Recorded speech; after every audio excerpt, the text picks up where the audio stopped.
nosotros venimos a hablar acerca sobre lo que es los temas de la guía número 9, en las estrategias para identificar la idea principal en un texto.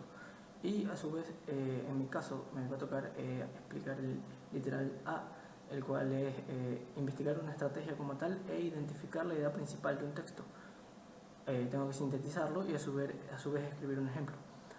Bien. Cabe mencionar que para poder encontrar la idea principal de un texto como tal, es necesario buscar palabras que se repitan con constancia o con gran frecuencia. Esto con la finalidad de hacer que se represente a través de un objeto o una persona o cualidad, con el fin esencial de dar a entender que ese entorno en el que está el texto gira todas las ideas, y esto ocasionará a su vez que podamos descubrir la idea central del texto. Es importante mencionar que muchas veces encontrarle la comprensión al texto depende mucho de cómo esté estructurado, pero también a su vez de cómo el lector, de cómo nosotros como lectores podamos interpretar la idea principal y la idea secundaria que está expuesta en el texto o párrafo que estemos leyendo. Una de las estrategias más fáciles para poder interpretar de mejor forma un texto, y de hecho la que ha sido investigada aquí, es tener una lectura detenida que nos ayude con razonamiento y entendimiento correcto del texto. Para ello usamos una forma muy usual, la cual es la forma semántica. Esta trata de extraer la frase clave, la cual le da sentido a todo el texto y hace que su información sea en sí relevante. Es decir, que nosotros a través de la frase clave o de la como tal frase principal podemos desarrollar la información que está en el texto, y por decirlo de otra manera, con esta frase encontramos la idea que tiene el párrafo o el texto que estamos leyendo. El texto que tenemos a continuación tiene una idea principal en sí, pero primero que todo tenemos que enfrascarnos en sí el texto para poder entender lo que es la idea principal. El texto dice: la célula es la unidad más pequeña del cuerpo humano que tiene vida, es decir, realiza las funciones vitales.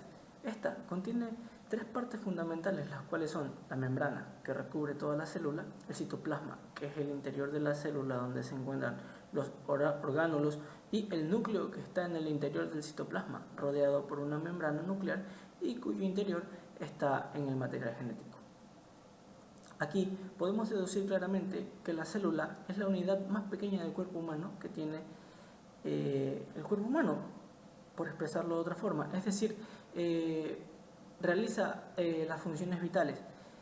Esta pequeña frase, si podemos dar a denotar, es la frase principal o la idea principal. Con el simplemente hecho de haber sacado esa frase, podemos deducir que el texto habla sobre la célula. Sin nada más que agregar, aquí exponemos las referencias bibliográficas a través por las cuales pudimos extraer la información ya expuesta. Sin nada más que decir, muchas gracias.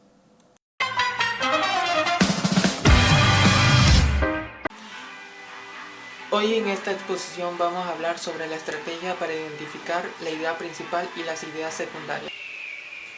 Para eso tengo escrito aquí un párrafo de Vida de un ahorcado del autor Pablo Palacio.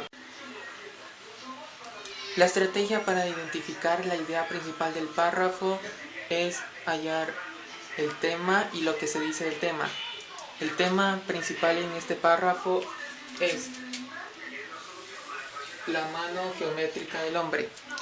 Lo que se dice del tema es que hace cosas buenas.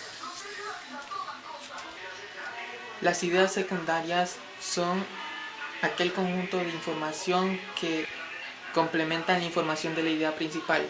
Por lo tanto, en este párrafo podemos ver que la información que nos hace entender a la mano geométrica del hombre es que junto con el personaje protagonista, que al inicio del párrafo se encuentra colgado en el bosque, juntos dijeron: hágase el verde, y el verde ha sido hecho.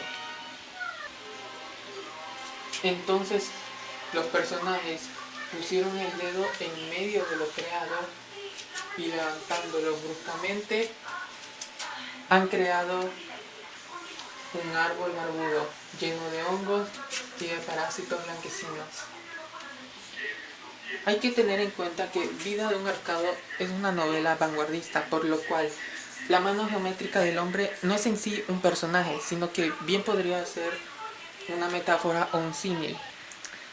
Pero dentro de este párrafo funciona casi como un personaje relacionado con el protagonista, que al inicio del párrafo cuenta por él mismo que se encuentra colgado en el bosque.